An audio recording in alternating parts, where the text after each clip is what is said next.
Hello, ladies and gentlemen. I wanted to do a quick little video essay on some thoughts I had on state of American Christianity and the church.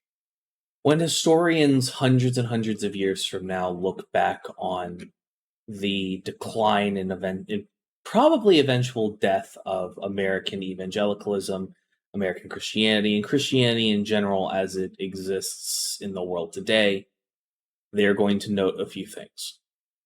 But the primary thing they're going to note is the prioritization of greed as the funding principle of American Christianity. The Bible is very clear. Jesus was very clear. Sell all you own, give to the poor. Money is the root of all evil. Don't engage in usury, things of that nature. You know, Christianity, in a certain way, is kind of built to have an in-group and an out-group. But it was built originally to have the in-group of the huddled masses and the out-group of the wealthy, the rich, and the powerful. Christianity's original strength was its capacity to inspire and, bring people in. Christianity was before the days of forced conversion at the hands of European powers, it was surprisingly easy to become a Christian. The message they sold to you was good.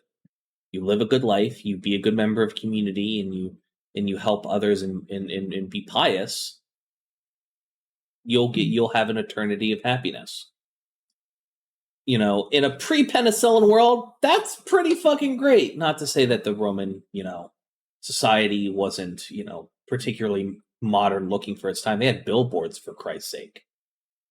But in the modern day, that takes the place of, other groups. And the part of the reason of that is that the American church is incapable of, they couldn't vilify the wealthy, and they couldn't vilify the powerful, the Bible demands of them. Simply because they needed donations. They needed to pay the lot. They needed to pay rent. They needed to pay for electricity. They needed to pay people's salaries. The deacon needs to be able to have a home and preach the good word full time. And lo, they vilified,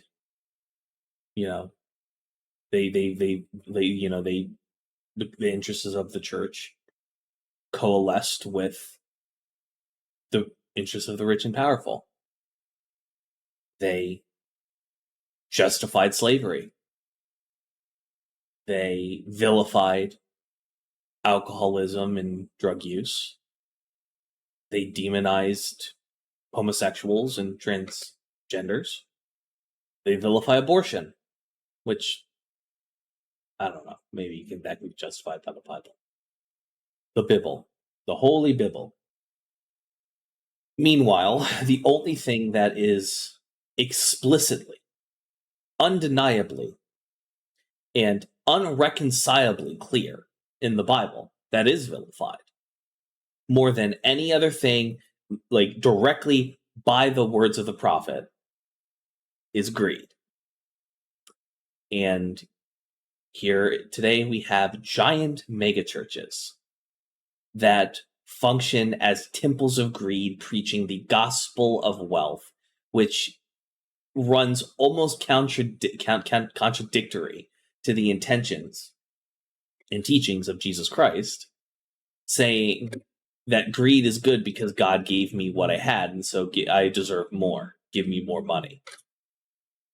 Being preached by televangelists who blur the line between, shepherd, a shepherd, and being a shepherd and being a false idol. Is it any wonder that church membership is down some 50 to 60% compared to 20 years ago? Is it any wonder that the amount of people that around my age, the late to mid to even early 20s, treat maybe not religiosity, but at the very least just Christianity with a tepid disdain of, is it any wonder? Because, all the church doesn't vilify the rich and powerful that make their flocks' lives worse, because they need the rich and powerful to pay their light bill at the very least, or to fund their second jet in the case of the televangelists. The conjunction of American conservatism and evangelicalism coming together like Voltron to create some of the worst human beings, or not even the worst human beings, just the worst. I don't want to say that. I don't want to vilify anybody individually, but certainly the worst ideology is one of the greatest grifts that was ever done. The fact that somebody would identify as a Christian with their entire chest, and then say and then when somebody comes up to them and says, "Hey, would you mind sparing some food or some money? I need to do X, Y, and Z to help survive." They say, "It's your fault. You deserve to be this way. You didn't work hard enough."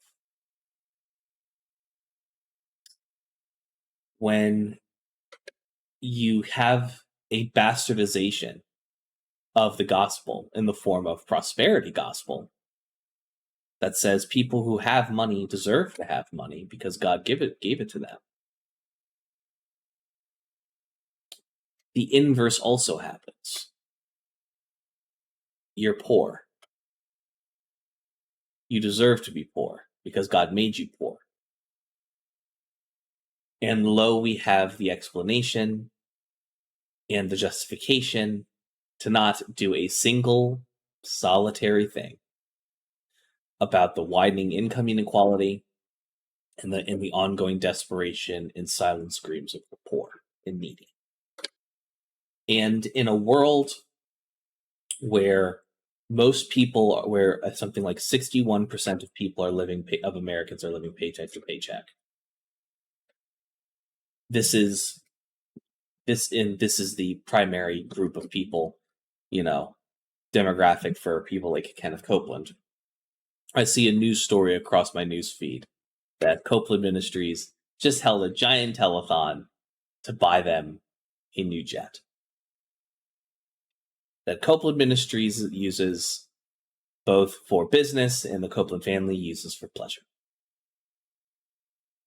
While their congregation, who is presumably part of that 61%, donates money because they want to get into heaven and they want those blessings to come down to them.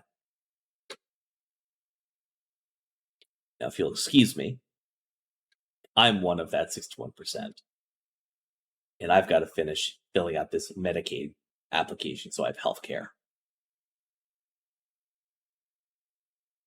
I hope Mr. Copeland enjoys his new jet. And I hope I hope that Christianity either gets out of American politics or stops being the farce of that it is and goes back to the source material meaningfully. Have a good one, everybody.